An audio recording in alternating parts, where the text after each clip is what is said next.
Today, Jason and I go through an explicit conversation of ultimately this idea around conference energy. It's something that I've found as I've gone to different conferences as a business owner or even as an employee, even going to masterminds as well. You kind of go, you get excited for those 3-4 days, you learn a ton of things, write everything down, you're so consumed, so on fire, and then you get back and you slowly start to lose that energy, or it really just gets sucked out of you because of the business that you run. This is something that we ultimately discuss on how to keep that sort of energy and that momentum going forward. Now, Jason specifically focuses on ISP type of companies in a similar type of group as Octane, the business growth group that the Investor's Guide to Joy supports, where business owners are ultimately able to double their take-home pay in 90 days with a strict framework to help you do so, with feedback and tactical implementation from several aspects of your company to help you get over that hump, maybe give you more time, to help you get unstuck of where you're at, ultimately helping you scale, and also giving you the structure to sell. That's something that Octane specifically focuses on. Like I mentioned in this episode, we're going to keep it to the ISPs and other technology type companies that are ultimately in that phase of scaling and growing. Maybe they're at their $1 to $2 million gross rev and they're looking to get to 5 and to 10. So excited for this episode, and it's a similar one, but different conversation that we had as another one if you've heard the other Jason Pond interview. Let's go. So today we're going to talk specifically about momentum and the momentum community that Jason Pond has created specifically for business owners to take kind of that conference energy that you get, that you're always just super high and super excited for. And then 3 days later, you tend to find that you lose those notes, you don't reach out to those people that you should have, and you avoid pretty much every presentation or thing that you should implement. But the idea of taking those notes, contacts, and information and implementing it with accountability in the industries that Jason serves. So let's talk about what are those industries that you serve? Yeah, so I serve the ISP owners of the world. There's like 3,500 small ISPs in the United States that service little, whether they're rural areas, even high density populous areas. But I serve the ISP owners and then tech entrepreneurs that fit inside of either managed service providers, IT professionals, or SaaS companies that have that monthly recurring revenue source. And really, they're techie. They love to go to conferences and they love to talk technical, but they're also trying to build a business, which is not the same skill set from being able to set up a computer, set up a network, or program a SaaS business. Yeah. Tech professionals building companies. Yeah. From my basically almost decade experience of like being in and around tech, working with developers, man, that sometimes is such a challenge to be a very hyper technical dream type of individual who can push the buttons to create something, but then having the business case as well as the profitability tied to the business case to then actually take those actions. I've seen time and time again and personally experienced either within a company or even in my own. Oftentimes we want to focus on the logo, the business card, the darn name of the company, right? Instead of talking to 100 people about the problem that they have that fit our ideal client, who is that ideal client, and kind of all those nuances, as well as increasing operations and profitability, knowing which type of ideal customer is also the most profitable, all those sort of things as you grow companies. How in the momentum community, how many business owners do you have at the moment? Right now, it's early stages. We just launched in the last 6 months. So right now we have 4 active members and we're growing it as fast as we can. So certainly. Yeah. I mean, this comes back from your experience and another, episode we did about, being in this, internet space. One thing I didn't share on our other episode actually is that I did work for a fiber optic company out of the Woodlands in Texas. And so learned a little bit of things, did, kind of some in-person connection and operationalizing the tech both on the, web interface as well as the customer experience. So a little familiar with it. And then, I use internet every day, right? So, these types of companies and individuals are, again, very unique with some of their experience and ultimately, guiding them to be more business owners than just what I'll call like tinkerers of sorts. So for those who are within this space or potentially like looking to get into this space, want to see like what sort of maybe advice or feedback do you really just have for encouragement so that they can continue to build a business instead of just a project, if you will? Yeah, so this industry has gone through a very big shift here in the last 2 years. And that is that you commented a little bit about building that customer experience has become a critical element because competitors are becoming more and more and more. It used to be you just sat around and waited for the phone to ring because you were the only choice. It was very monopoly-like where you could just wait for the phone to ring. You could do a little bit of marketing so people knew kind of that there was somebody in the area. Now it's a different ballgame, and understanding how to do marketing, how to create the least friction inside of a customer experience so that they can get signed up with you, you can get the install done, and you can provide something more than just a dumb pipe to the house. And the customer knows they're getting taken care of. Understanding those things is a lot different than building the infrastructure. And so it takes more thought process. It takes a different shift in mentality. And those are the things that we talk about inside of the Momentum community is what can you do to automate some of the processes that can be automated, but still provide a human touch experience so that people feel like they're heard and then they know about you because of the competitors. You do have to do actual marketing and get your name out there. Yeah, certainly. Some of the best piece of advice that I try to follow, it doesn't always happen. I think that's part of the challenge of being an entrepreneur is sometimes you have the information, but you don't do the implementation. And it's this idea of talking to 100 people can solve any problem or create any opportunity. And so to your point, definitely, having those customer interactions or potential customer interactions to understand if I did this, what would then be or have from a software standpoint. And I believe this works in all industries, but certainly I've been in actually a number of them. But it's simply to say there's a book called Launch in 5, which is kind of taking that idea of talking to those initial 100 people and then turning that into kind of pre-marketing, customer feedback, launch, and then, continuing on, as well as Noah Kagan's like Millionaire Weekend, in terms of just kind of launching and starting a business. But launching and starting a business is a completely different animal than having one and growing one and going from me to we and a number of different aspects. Who is like the community for? Is it in terms of like number of employees maybe at the company? Maybe it's revenue, maybe it's number of years in business. Want to understand, what sort of you're seeing within your community members right now. Yeah, so the community really is for that, what we call this, if you're familiar with Alex Ramosi at all, he calls that the swamp. You're in that $1 to $3 million annual revenue, and you want to get past that. You want to get through the swamp. I, for whatever reason, apparently like to help people dive through and work through the muck and build the company. You can be under 1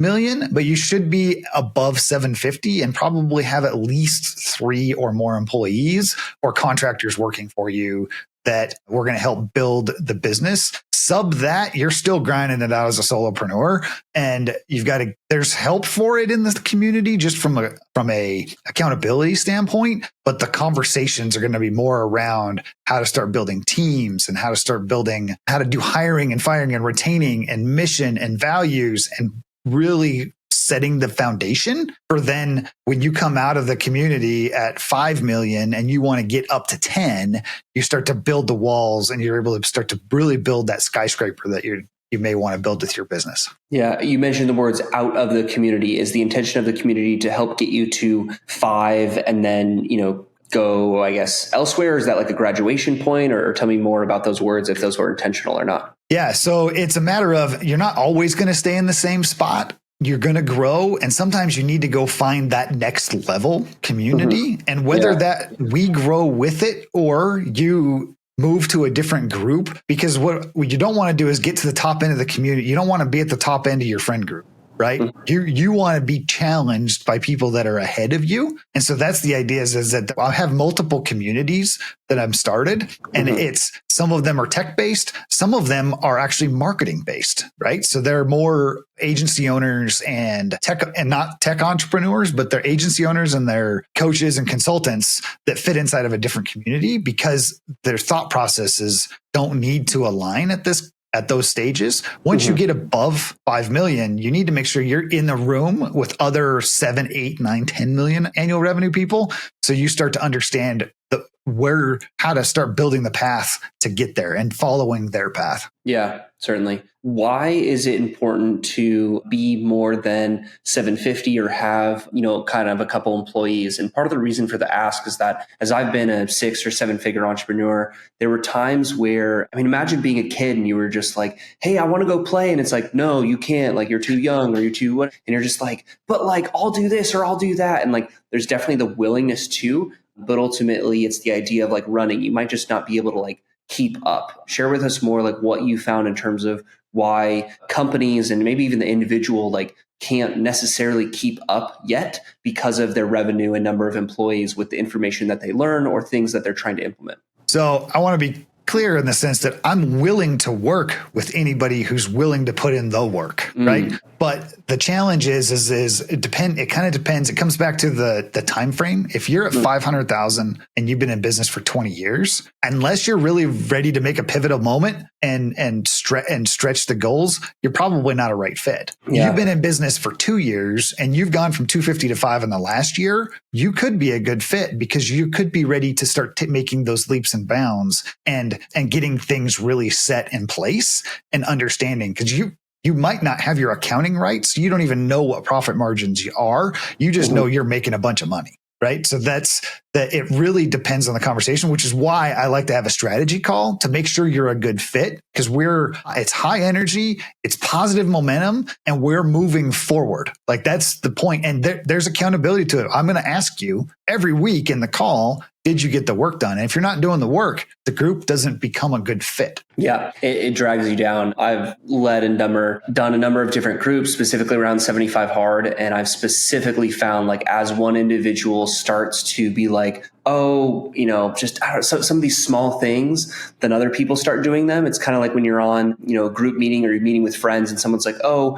I'm not going to make it. Then slowly like other people start to not make it. And truthfully, like if someone didn't say they weren't going to make it, would other people join? There's a lot of psychology that says yes, right? So there's kind of this culture, if you will, within organizations and people and organizations of organizations and groups like yourselves. What would you say is the reason why people have ultimately, jumped in? Like what were they feeling or thinking where they were just like, man, I need or really want to join the Momentum community? They hit that, they understand that experience of I've gone to a conference, I got all this energy, came up with 10 ideas, and then they look at their shelf, the bookshelf, 3 weeks after they get home, and they realize they have 15 notebooks from the last 5 years of conferences, and they haven't even opened them. They get back to the business, they get slapped in the face with their business, and they stop momentum. And so they just continue, they're just back in the daily grind, and they're doing the same thing over and over again, expecting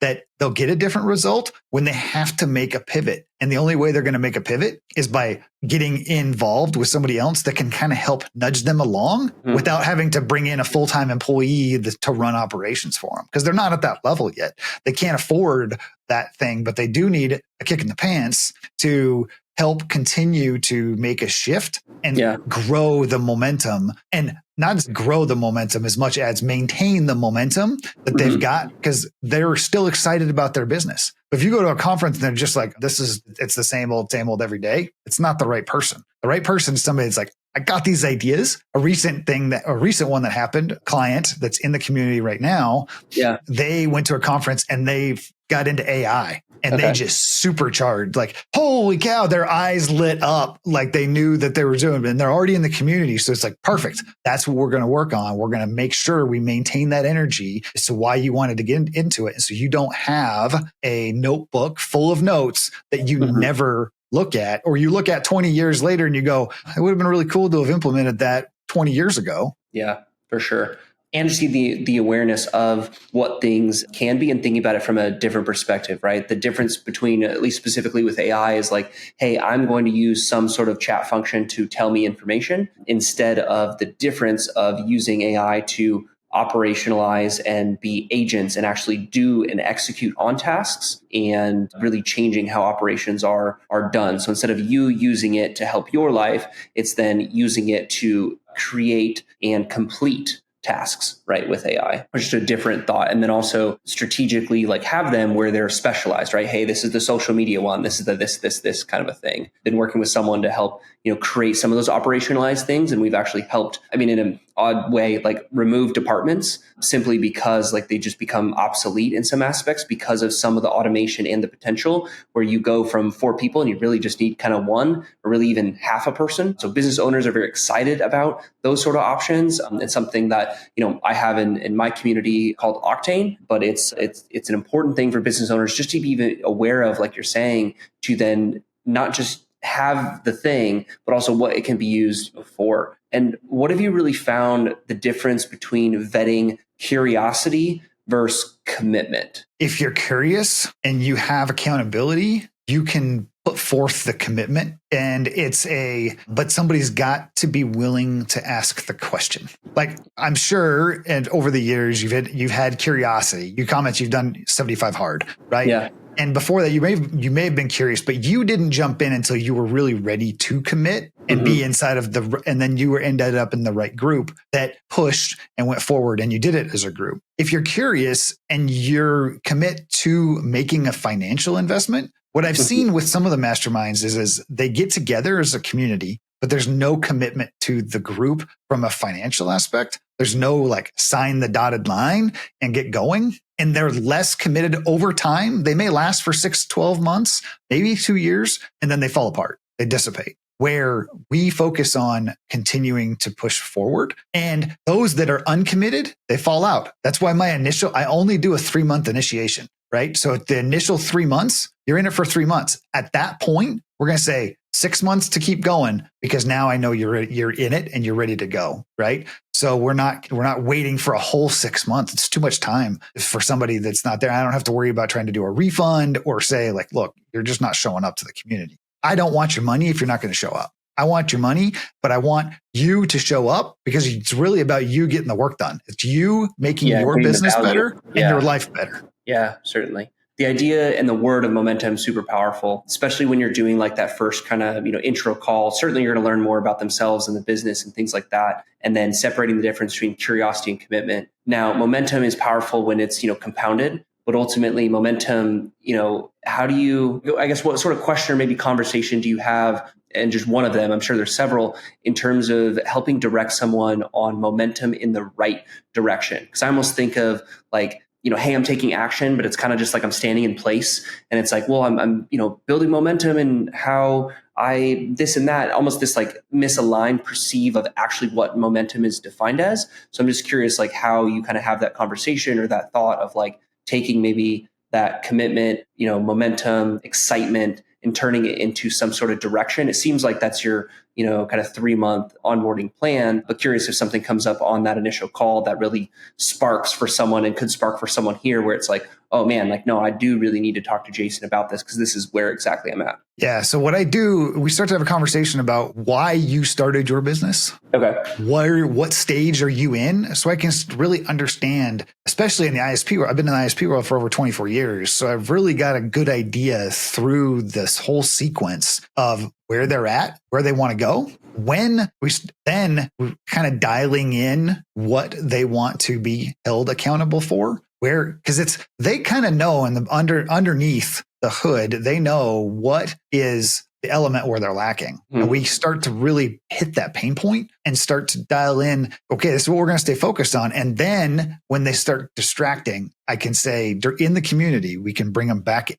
We can put the guardrails up and say, no, this is what we wanted to commit to for these 3 months. The 3 months ends up being a cycle. And even though I ask for, I extend for 6 months later, it's still inside of a 3-month cycle, right? It's just you do it twice. We do a full set and we do another set, which is what I've done with my current clients, is to go through and figure out what is the one big thing that if you do nothing else in your business for for the next 3 months, it will move the needle forward and it will make your business a different business because you're either better, you've grown, you've restructured, you have systems and processes, whatever those really tactical things are things that I'm able to help guide and assist with, along with this energy of the people in the community, because there's cross-platform sharing, because in the ISP world, we happen to be a unique industry where we share a ton with each other. We're willing to help each other grow. And it's been like that since forever, since I've been attending conferences. First conference I attended in this world was in 2004 and it's continued on ever since. Yeah, that's incredible. Yeah, I mean, it's very much needed, because I've almost been this idea of like no more masterminds, but more growth groups, right? And the idea of like, hey, by doing this investment,